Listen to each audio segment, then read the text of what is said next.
So I'm going to let the cat out of the bag. Yes, every day before this show, I sit and think, do I hate and bash on the WFP or do I let them be today? Find out what our decision is next.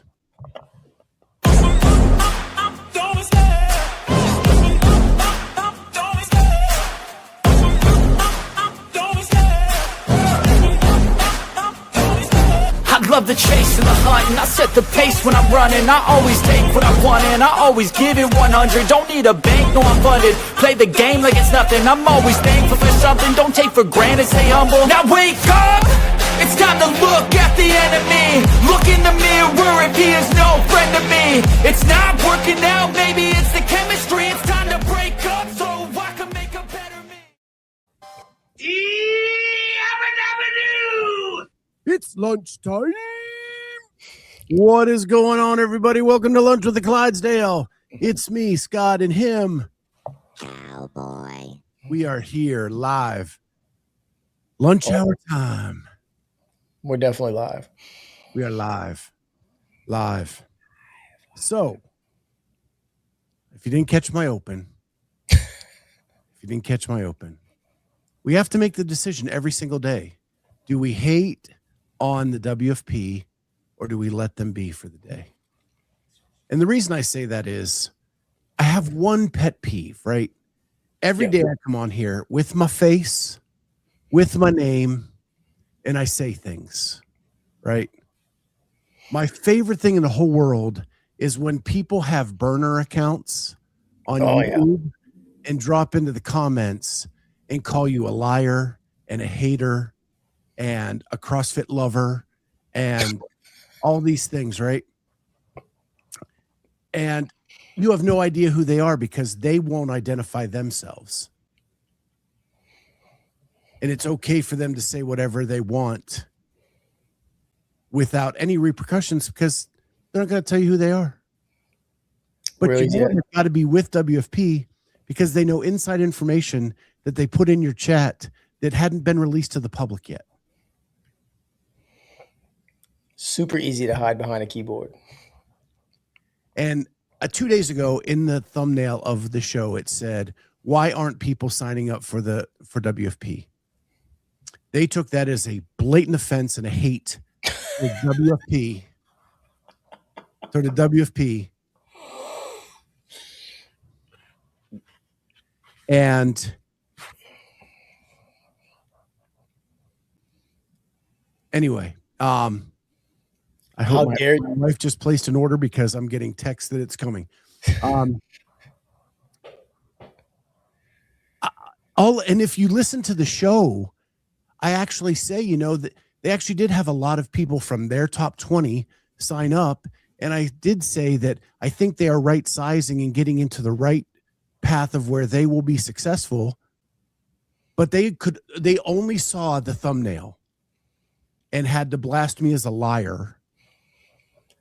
There is an unfortunate trend, I guess you could say, of people who just read headlines and just react to that. And without putting their name on the reaction. Correct. They read a headline, they react to that, they're hiding behind a burner account to begin with, and they'll just say stuff. Oh, you're just a... Did you actually listen to anything I said? No. I just read the headline. Yeah. Mm-hmm. And my response back, which I have not been responding, but I did. I said, well, thank you for not listening to the show. Appreciate it. Yep. Vicky says cowards. I'd use other words, but I'll keep it civil. Lido, CrossFit lover is an insult. Apparently I don't get that. As I sit here in my Open 2026 shirt. Very nice. Right. It's just crazy to me. Yeah, and the whole thing's wild. And you want to spend, and I'm only assuming with some evidence that that you work for WFP because you know this information. I'm only assuming that, but you want to spend your time coming into little old me's chat with a couple hundred viewers a day and the comments and blast me instead of making sure that you've updated your rule book correctly for the upcoming season. Or literally doing anything else to help yourself. Right. How about be productive? How about find ways to correct the issues you've had? You're asking a whole lot right there, Scott. Oh, Mr. Stin. CrossFit lover. Didn't Will admit there would be no WFP without CrossFit? Well, no. He had said that he invented CrossFit when he was in high school before Greg did. So really, he's saying there would be no WFP without him. Clearly, teenage Will was in there just knocking it down well before Greg ever got any kind of ideas about putting a front squat and a push press together, or trying to go real fast for real short, real hard for real short amount. Will had all that shit on lock well before any of that time. Rich said it though, pretty short. Rich, I think, did say that it was Austin who said there would be no WFP without CrossFit. Austin's the one that pushed back. Like, Austin was the only one that pushed back in that interview. Good for him though. Austin just left from freaking HQ. Like, he's been there forever, right? He's not just going to be like, oh yeah, and just let Will say whatever he wants to say. Rich is going to interview the dude. Let him. He's going to give him rope, and just let him say whatever he wants to say, and just be Rich, which is a nice guy, and he's going to sit there and be like, oh yeah, okay. Mm-hmm. I understand, because Hiller did a video, Jenny did a video, both did an excellent job clipping everything up, making specific statements, and why wasn't there follow-up. At the end of the day, he wasn't going to answer anything anyway. No. Or he was going to contradict himself. So it's at one point as the interviewer, you're just frustrated because like Austin pushed and he never did answer that question. It's all smoke and mirrors. Mm-hmm. So I got a little something right here, and now what's in this hand? Yeah. So like at some point you just sort of like, well, why even try? Because he's not going to say anything of value at this point. We can't even have like a conversation of how it might be better. Right. It was obvious that he believes that his way is the way, and that is the way they're going to continue to run their shop, and there is no better way. And cool. That's what you want to do. Go for it there, buddy boy. Knock yourself out. I think it's my favorite thing was that when he said, we put on 3 events and we streamed all of them and broadcasted them, and nobody's ever done that before. Except for CrossFit, when they literally broadcast every single regional that ever happened in consecutive weekends, back to back, over and over and over again, or any other sporting event that's ever been on TV ever.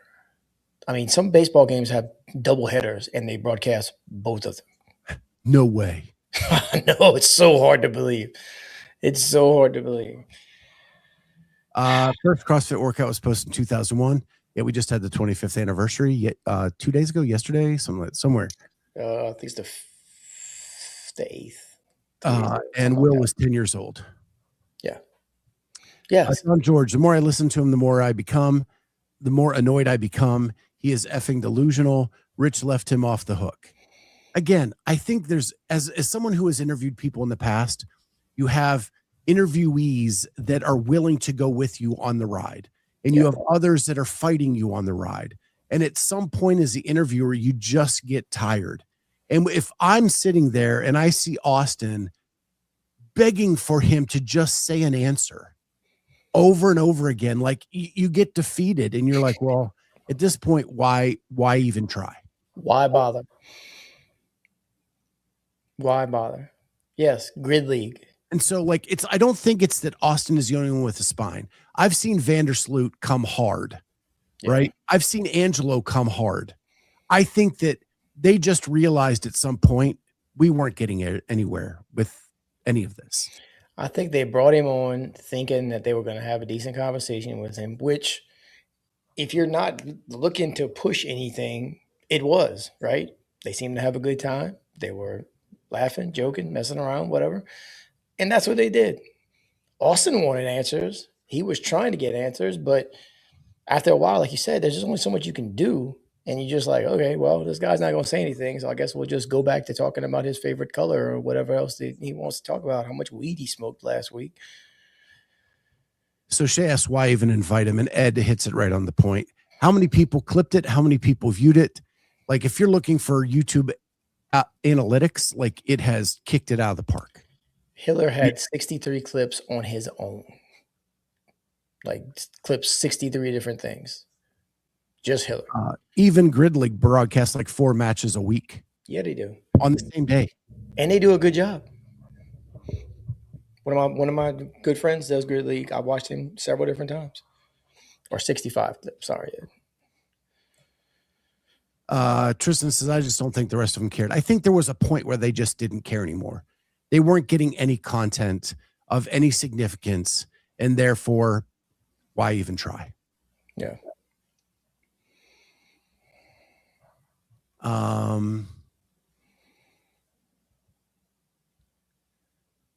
Totally true, but everyone is like that. When you bring up the open, not testing everything it used to, people steer away. They don't want the conversation. Will doesn't want the CrossFit conversation. I think a lot of people have talked about the open in 3 weeks and not being enough to test everything. I think on our show, we've talked about ways to change that by carrying over those scores to quarterfinals, where you can get a more complete test. We've talked about those things. We haven't avoided them. But I think you're right. I think that Will just wants to run it his way. He thinks his way is best, and he doesn't want to hear from other people.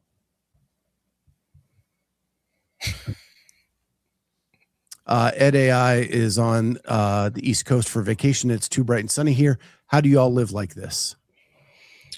Every day, baby boy. It's 74 and sunny down here. Oh, look, speaking of Hiller. Yeah. Howie there. I wasn't hiding behind anything with my comments. Scott Hiller had made sure of that, apparently. Yeah. I wasn't talking about you, Howie. I know who you are. Correct. It's these other people with their burner accounts hopping into the comments that I have an issue with.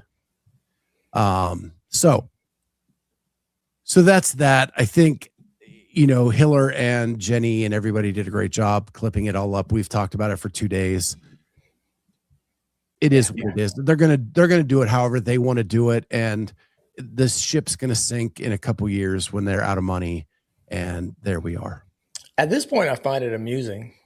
I really, really do, because like everybody's been asking the dude the same questions for a year and a half now, and he has not answered one yet. So kudos to him for like just redirecting or just saying nothing, saying something while saying nothing like the entire time.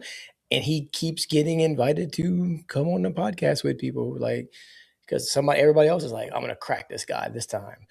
And like, not even Pedro, who was really good at getting people to answer questions that they might not necessarily want to answer. Like he was stone-faced the entire time. We're just kind of like, yeah, whatever, moving right along.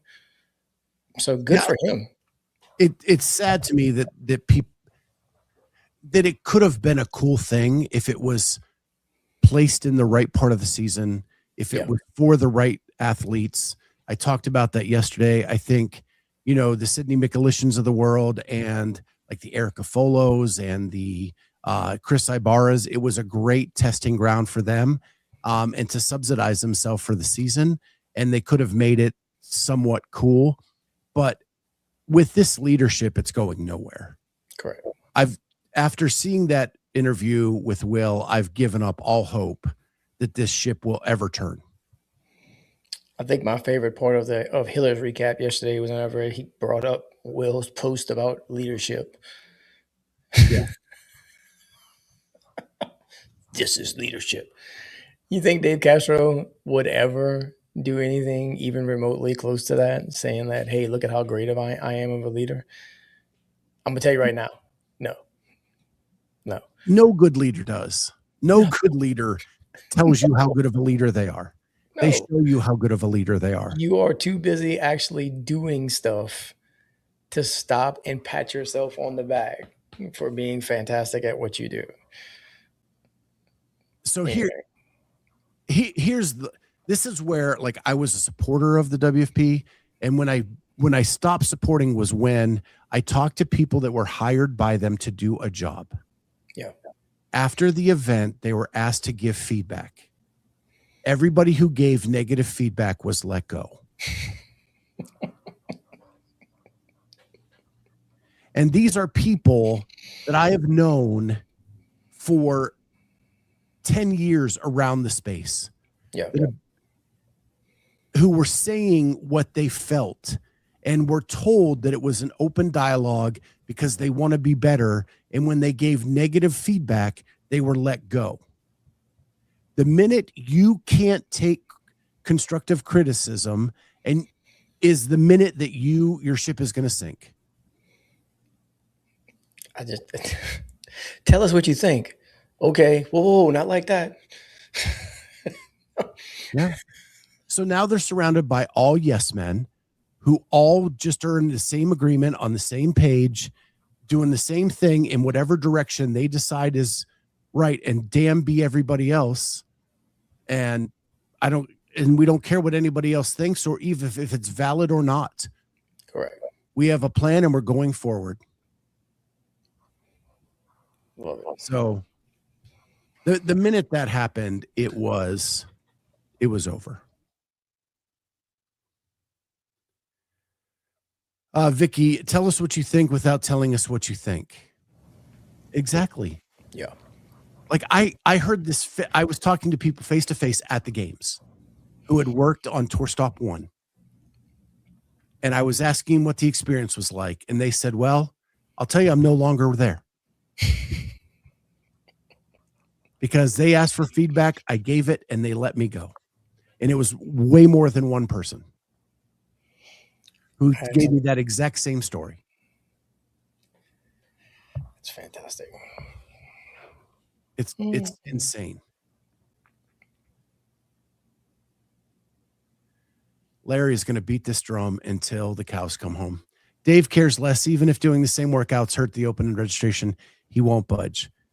Larry, we don't know what hurts the open registration because we haven't had a clean 5 years. We had COVID. We had the death of Lazar. We haven't had a clean 5 years to know if registration we can continue on an upward trend or not. And until Tyler put out that open document, state of the open document, that's the first time I've seen in a very concise manner in greater than 3 font anybody say any of that stuff. Yeah. When you reduce the open down to 3 weeks, you are very limited in what you can do. It's just a fact. I know you want to lift heavy. I know you want heavy workouts in the open. You like to lift heavy. It ain't going to happen. And that will be whoever is running the open to allow every gym to allow their people in. It has to be a tool for the affiliates to use. And you can't close out those gym members who can't lift heavy.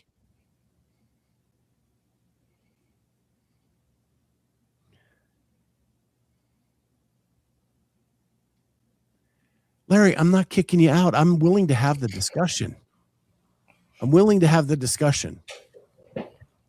But the reality is, this is where we're at. And the way it is designed today, it should be you do 3 weeks of the open, you carry over your scores to the quarterfinals, and quarterfinals is when it gets serious. Now you're down to 25% of the population. Now you can play with the big boy tools. That's just the way it is.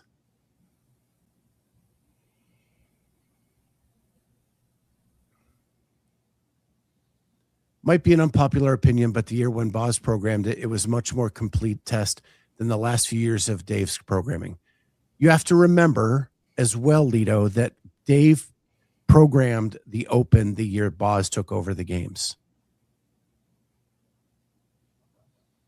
that all of that had already been done and was already in place before Dave was let go. He also looks at the entire season as a thing. So like from the open all the way through quarterfinals, semifinals, and then ultimately the games, he's programming for the entire thing. He's not just programming the open for the open. The open's going to start here. This is where everybody starts, right? That's their whole ad campaign or part of it, right? It starts here. Or maybe that was last year. Anyway, it starts here.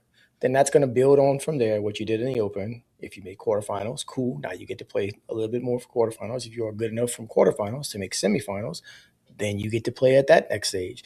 And it's going to look a little bit different, but he's going to have a theme throughout the entire thing.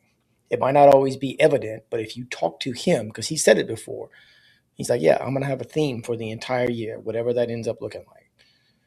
From day one, which is February, whatever the day the open actually starts, all the way through the games. So, like, yeah, I don't like doing burpee and dumbbell the last 2 years in a row for the first workout of the games. I do not. I'm going to be completely honest with you. I thought it was lazy, or it felt lazy. It's accessible. Yeah, okay, cool. Fantastic. But I did it because I mean there's going to be some other stuff coming behind it, whatever that ends up looking like. And then there's other stuff coming back. That's basic CrossFit stuff. Hey, you don't like to work out today? Cool. Come back tomorrow. We got something different. Oh, you don't like to work out tomorrow? Cool. Come back the day after that. We're going to have something different. Vicky says, I feel like just because I may not see the method in the madness doesn't mean there is a lack of method to the madness. Correct.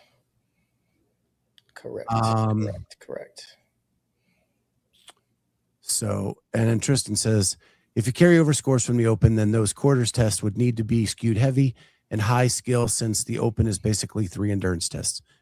Right. But a 7 or 8 workout test is going to be much better than a 3 and a 5 or 4, whatever they decide to do in quarters, right? When they're separate like that. Yeah.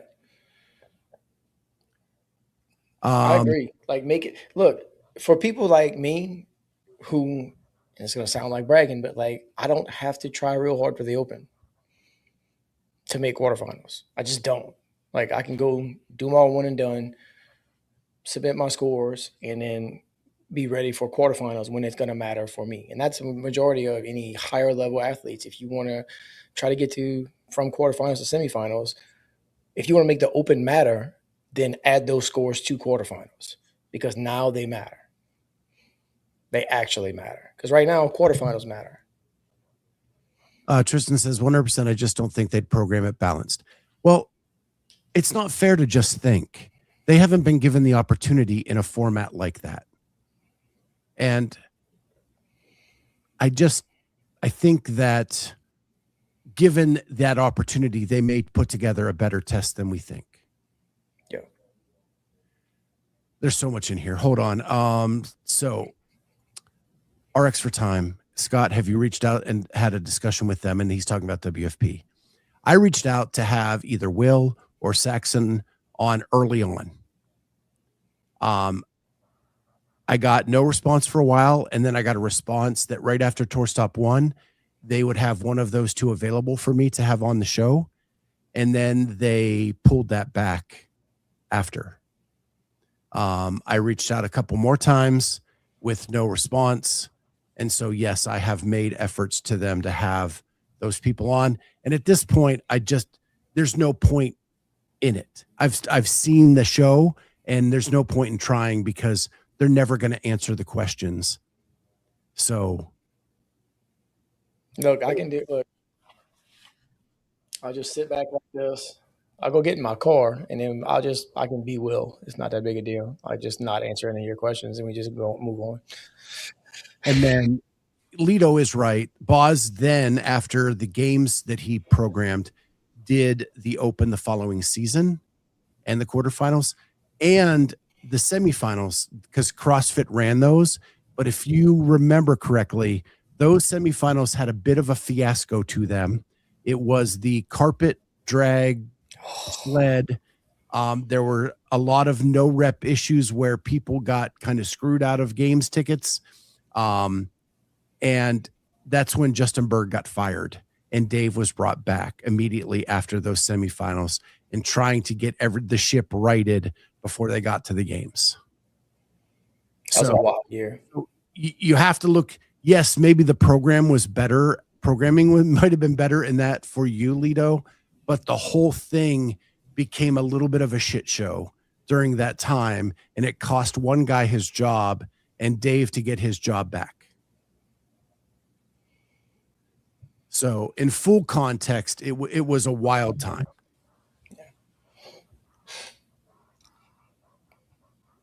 I remember the carpet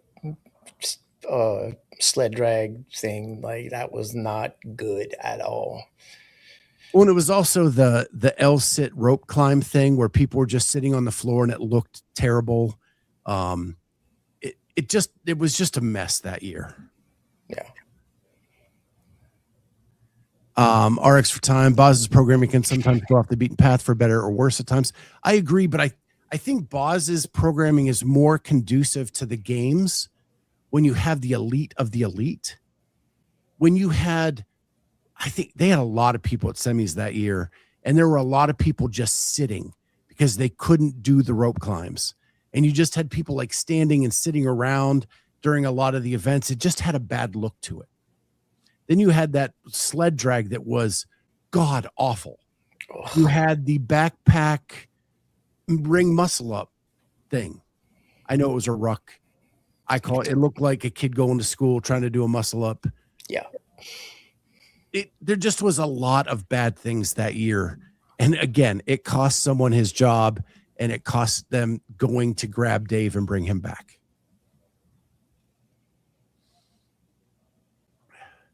I will say Boz programmed the Capitol, which is one of the best events to watch in the game's history. And Dave programmed Strongman Sphere, which is one of my favorite events of all time in the CrossFit Games. Like, we can pick out things. Boz is great. I love Boz. Boz is one of the coolest people ever, and I love hanging out and talking with him. Boz also programmed the sandbag ladder that everybody thought was going to suck, and it was one of the most compelling things I've ever seen at the games. It was. And the tiebreaker was great. Oh, like, yeah. It all was really good. But I do think that his stuff is more conducive to the elite of the elite. Yeah. Like, his stuff is wild. And you can't have a 40th place person at semifinals who can't do a legless rope climb, let alone an L-sit rope climb, like just sitting on the floor for a long stretch. And just looking up at the rope, like, maybe I'll figure this out someday. So yeah, it's all in it, but he had 1 year. Like, who knows what it would have been refined to over time. And I do think that he does work with Dave on some stuff. Dude, they've been knowing each other and working together forever. It's not like he can't call him up and be like, hey, I'm trying to figure this piece of this whatever on this workout out. Do you have any ideas? I'm sure that's happened or happens on a regular basis. Now, we can't fool ourselves and sit here and say that Dave doesn't have the upper hand in the power dynamic. Oh, sure. Right. Like, absolutely. This is Dave's baby. He invented it. He created it. At the end of the day, he has the upper hand in the power dynamic.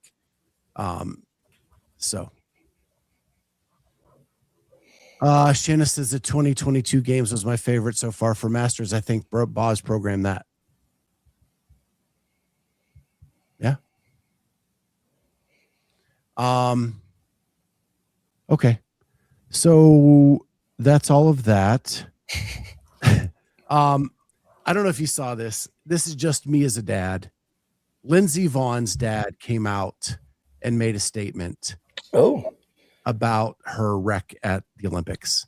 And they asked him about Lindsey's future. And he said, her skiing career is done as long as I have something to do with it. As long as I got breath in my lungs. And as a dad, I'm thinking, oh, hell yeah. Like, go. She does not need to hurt herself. Yeah. But as a competitor, like, I did some stupid shit to get myself out on a field of play. I remember just in my 40s, going to a CrossFit competition, I had to do a snatch complex, and my shoulder was like hanging off the side of my body. And I went to an acupuncturist who had a booth at this competition, didn't know her from Noah. And I sat down and let her stick needles all through me so that I could go out there and do one snatch complex because I needed to lift to even be competitive in the competition. Yeah, no, I need this one lift. So what can you do?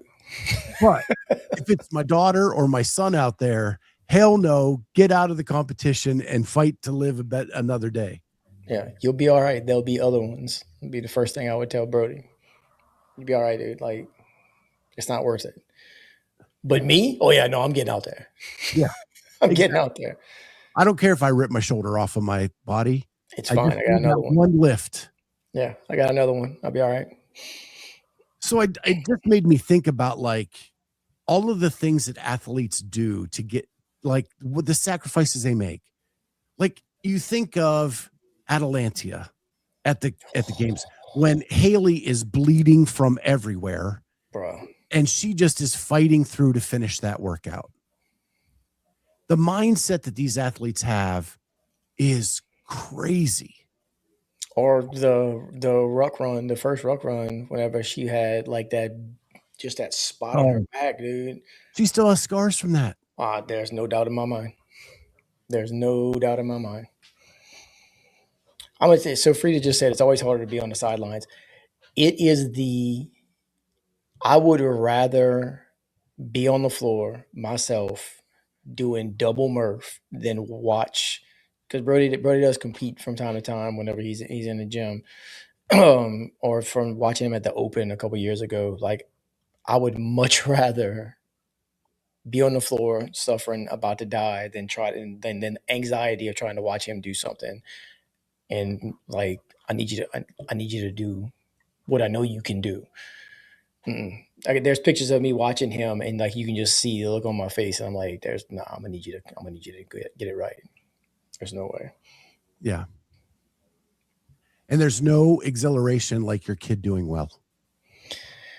I got a picture on my phone of Brody's first ever time he deadlifted like 315 at a powerlifting meet his freshman year of high school, and he's screaming, I'm screaming.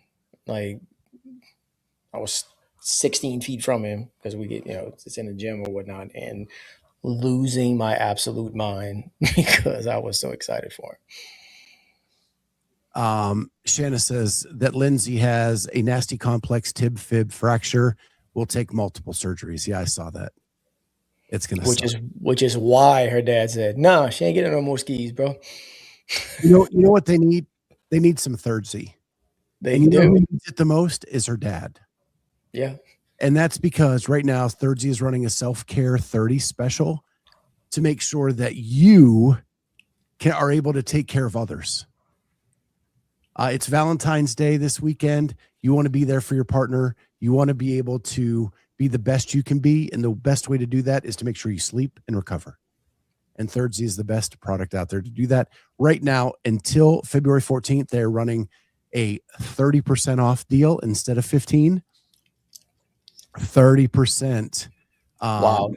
For up to 80. If you purchase $85 in the store and use the code Jazzy, use a code Jazzy or go to thirdzy.com/Jazzy to get your order now. 2 bags will get you over $85. Yep.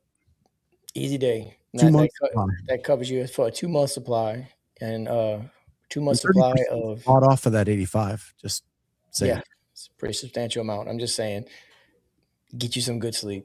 It's well worth it. In the USHL with Des Moines Bucks, son took slap shot to the face in the morning skate before leaving to North Dakota, 2 teeth out and a broken nose. Coach said, "You're not making the trip." He said to me, "Take me to team dentist." Does that mean he went ahead and went? Sounds like it. He scored 2 goals and 2 assists that night. Love it. Man, I was calling Lito a hater. I missed that. I don't know what she's a hater for. Yeah, I missed that. I don't even see a Lido comment for like ever. Let me address this. Doug, Mr. Doug Reed. No, he's not. And so long as I got breath in my lungs, he's not going to be stronger than I am. Can't let that fly. Yeah. I keep getting all these videos in my timeline about, one day your daughter is going to be too big for you to pick up, and it cuts to somebody's squat. It's like, don't let that happen. I'm like, I ain't got to worry about that, bro. At no point in my life is any one of my children going to be too big for me to carry. Did you see Rogue up the prize purse? And I did. At one point, was it 1.4, 1.5? Barbell put it out literally like minutes before we went on the air. Yeah, it bumped it up to like 1. I think it was I want to say like 1.4 or something like that, $1 million altogether, which is a lot. Yeah. I mean, that's a huge, huge payday. You get your trip paid for by them. Right. Everybody gets paid when you go there. We talked about a couple weeks ago, All-Star Games. That is like the All-Star game of CrossFit is Rogue. And they only taken, what is it, 30 and 30? No, 20. 20 and 20. So, yeah, go ahead and do the math on that. Yeah. Outstanding. Good for them. I'm glad. You can't – I guess you probably could. People do have bad experiences with Rogue. I mean, they are a fairly large company at this point, but it's really hard to argue against them whenever they keep doing stuff like that. Yeah, they're awesome. Kudos to them. So you just finished up the Monster Game qualifiers? Yes and no. So I had one left. Yes, I am going to Fittest at the Coast. That's I had list our extra time. Yes. I think that's I had Johnson, right? I do know. Well, I don't know if David and I have actually met in person, but I'm fairly sure we probably have. I had one left to do, which was the two-parter. So my age group, it was 40 toe to the bar, 2 rounds, 40 toe to bar, and then 40 burpees over the line. Yesterday morning, I got set up to go and knock it out. And then as I was finishing up my first round, the 2 newest girls in the gym walked dead in between me and my camera. And I'm like into full panic, freaking out mode, like get out of it. Because the one girl, bless her heart, she was talking to me the entire time, like trying to hold a conversation while I'm wrapping up my first set of burpees. So I stopped because we had to submit a video for this year for Monster Games for Masters. We didn't have to last year. And I didn't want my video to get scrutinized or end up with a no rep, even though I did the work, because people walked in front of my camera and I didn't see. You know what I'm saying? Or they could block in front, and they were fixing to walk right back in front of it again. So I redid it last night. I got a decent score on the first part, but I'm not super happy about my snatches on the second part. So I may end up doing it again tomorrow morning as my last piece before I fly out Friday to go to Fittest at the Coast. Mark Phillips will try to limp my qualifier finish so I can get to Monster to meet Cory. Get them done, Mark. Get them done. Lido, yes, I am going to try to qualify to. That is the major goal this year, is try to get to an in-person semifinal to try to be able to compete against that caliber of athlete, to get some more competition experience under my belt before next year when we've made the full push to make the games. David, whichever one. Whichever one will have me. I would much rather go to Magic City because it's 6 hours from my house, a 6-hour drive from my house, as opposed to, flying across the country to go to Del Mar. Although I'm way more familiar with the Del Mar people at this point with the Legends folks. But honestly, anyone that invites me, that's where I'm going. Ed says he'll orange cones your gym for you. Here's the thing, dude. They're brand new. Like the one girl has been here, literally been here for 3 weeks. The other one has been here for 2 months, and they had no idea. Like they were oblivious. I can't get mad at them. They have no idea what was going on. Right? I'm still having to explain to them what movements are when I coach them in classes. And like we had a one-time through chipper this morning, and I was explaining to the one girl, Leah. I was like, okay, look. Once you get down to the end, you're done. We don't have to go back and do it again. She's like, oh, okay. I got it. Ortega says, brother, I hate people that don't understand gym etiquette. And Shanna, some people have no awareness at the gym. Yeah. So it happens. It happens. There we go. I was really more upset about the snatch last night than I was about them walking in front of my camera to the way I ended up having to do it again. So I do, before we get into Fittest on the Coast, I do want to share something that Cory shared with Bro's me. been recovering from his season-ending injury. He's been asking the fundamental questions about life that only guys like Socrates and Plato have step to answer. So this is an important question. An important question that I need to know the answer to. And only Cam Scadaboo, New York Giants running back, has dove into this. And we need to make sure that we all understand what is the right way. So here it is. Do you turn your head to eat a taco, or do you turn the taco for you? Like, are you dominant for the taco, or does the taco, do you turn your head for the taco? It's about the dominance of the taco, though. Like, if you're turning the taco, you're dominating the taco. Him scat. So the question is, do you turn the taco for your head, or do you turn your head for the taco? Cam Scadaboo is a national treasure, first of all. Let's go ahead and get that out right now. Secondly, I am fairly certain that, like Wayne just said, I turn my head. Like I am get my head to the taco. Yeah. So I've thought about this way too much since you sent me this, and that is that I definitely turn my head for the taco, because if you turn the taco, the shit falls out. Correct. Right? You don't want to lose your stuffings. No. Right? So you got to turn your head for the taco to keep all the stuffings inside the taco. Also, I'm a crunchy taco guy. So if I am trying to turn the taco, I am squeezing it a little harder to try to stop the stuff from falling out of it, which is in turn going to make the taco shell break. And then you got an even worse situation on your hands. So turn your head, get you a good bite, enjoy it, move on with your life. Jay Birch turns for the taco. Wayne turned the head. What else we got here? Joe Vallon says, I'm qualified to answer. This is an expert. Turn the taco.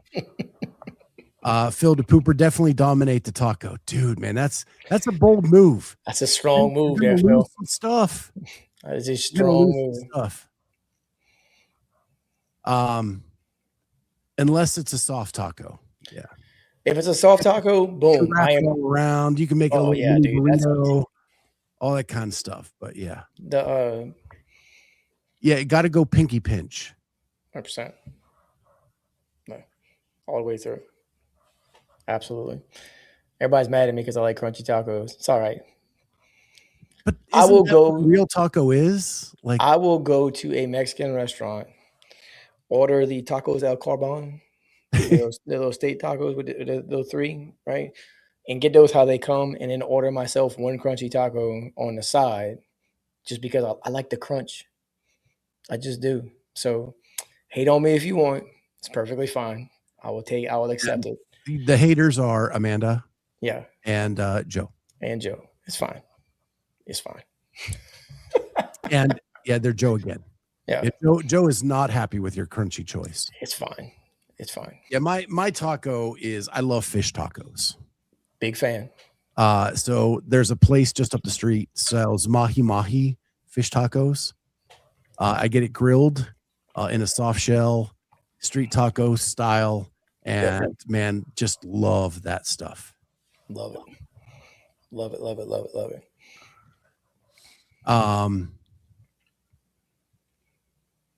Nice room on left. It's Twitch people. I have no idea what's going on. Yeah. Okay. Taco in the bag trend was my favorite. Oh gosh. Walking tacos. Now that should be disqualified from. It's when you take a bag of Fritos and you put all the taco stuff in the Frito bag. Oh no. And you eat it right out of the bag. It's No. That If was you're a- gonna do that, that was just a make yourself a lunch, Frito. Ken. Yeah, make yourself a Frito pie and call it good. Like that makes way more sense than putting like. But no. Come on, Ken. I know you're from the Midwest, dude, but be better. Anna loves crunchy too. You got someone in your. Me and you, Shannon. And Data Wad said that's what she said. I'm sure we said something that really required that, and I probably missed it. More than likely, probably about eating the tacos, if I had to guess. And yeah, thank you. I think that your room is nice, Scott. You're on the left. Well, thank you. You're on the left. I've just joined. I have no idea what I missed. Yeah, that's what she said. Oh, that's fantastic. That's fantastic. Scott, my wife turns her head. I married a monster. I turned my head. Yeah. Yeah. I was like a curious dog every time I'm fixing to eat, like with that head tilt to the side. You try eating a taco not in a bag in the stands at a hockey game? No, because I don't try to eat tacos at a hockey game. That is not on my menu for a hockey game, Ken. There are American concessions that have been around forever, like the hot dog, the hamburger, the nachos. They're literally anything else. Nice way to get your Mexican flair without having to eat a taco in a bag. They're literally anything else. I cannot picture. I have never been to a professional hockey game, but I cannot imagine myself going like, I'm going to go to this Philadelphia Flyers game and get me a taco while I'm in the stands. Yeah. When I'm at a sporting event, taco is not the first thing I'm thinking. I can't tell. Look, I've been to a million LSU football games, and not once have I ever been like, "Oh, I need to make sure I go by the taco stand before I go back in the stadium." It's just never happened. Just never happened. Oh, you crack me up, Ken. Crack me up. Well, I know that right now the Sport of Fitness podcast is going live and announcing the athletes who will be appearing at 26.2. So I don't want to keep you all from going and checking that out. Because that's one of them's got to be named Lucy. I would bet a substantial amount of money that one will be named Lucy. Yeah. And there actually is a chance that two could be named Lucy. That's fair. That's fair. So we'll find out in a few minutes, and then tomorrow we'll talk about it. I'm here for it. That. Thank you all for joining. Go get yourself some tacos in a bag, crunchy, soft. At your favorite hockey game. Whatever. Get your tacos. Enjoy your day. Have a nice lunch with the Clydesdale. We'll see you tomorrow to talk about who is appearing at 26.2. Bye.